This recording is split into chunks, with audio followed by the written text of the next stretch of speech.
Okan. Vaktıma bolle. Näme?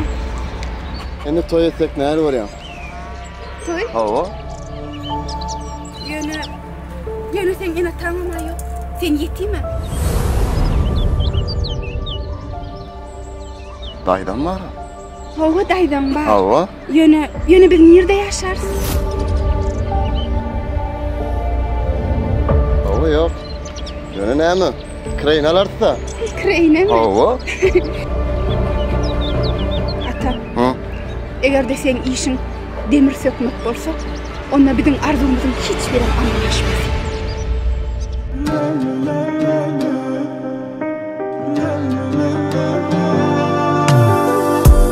Gözüm açıp seni görenim, ben tek çağacıkkan seyenim. Gece gündüz köşenizde duradım, darıca görsem deyip senin gözlerim.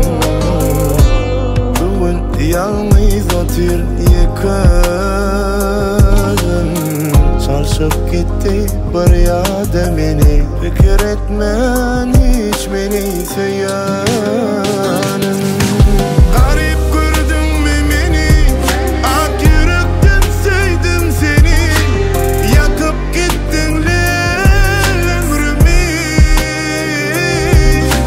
kışışan yüreğimini, ağlamaktan yadadık gidini.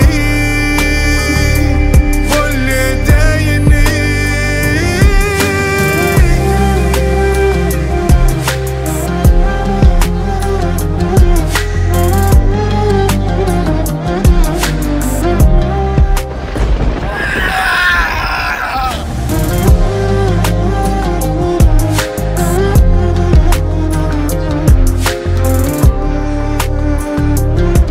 Aslan.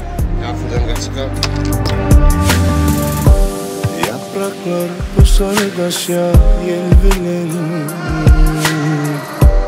yatla diyaları duranımı sen bilen. Sonra diyerdim korkamakla ölümde. Dedim korkan dinetsizlikten, şeyle bir inanmam sana yürekten. Ölmek nerede, pul için geçip gittin sen menden, doyurdun özünden. Garip gördün mü beni, ak yürekten sevdim seni. Yakıp gittin ömrümü, kışışan yüreğimini, ağlamaktan yadadık gidini. Bolle deyini. Kalkı sözüm çektim derdi, sana bolan sevim öldü de gitti. Yaşlığım yanıp gitti. Sen de unuturun benim, bilyen ökünürsün senin. Benim yanışım yalı yanarsın senin. Garip gördün mü beni, ak yürekten sevdim seni. Yakıp gittin ömrümü, kışışan yüreğimini, ağlamaktan yadadık gidini. Bolle deyini. Salam dayı. Şu maşinin içinde taşlanırsan ama olur mu kal? Başka, maşinin içinde taşınırsa olur mu? Maşinanın gelini kadınlar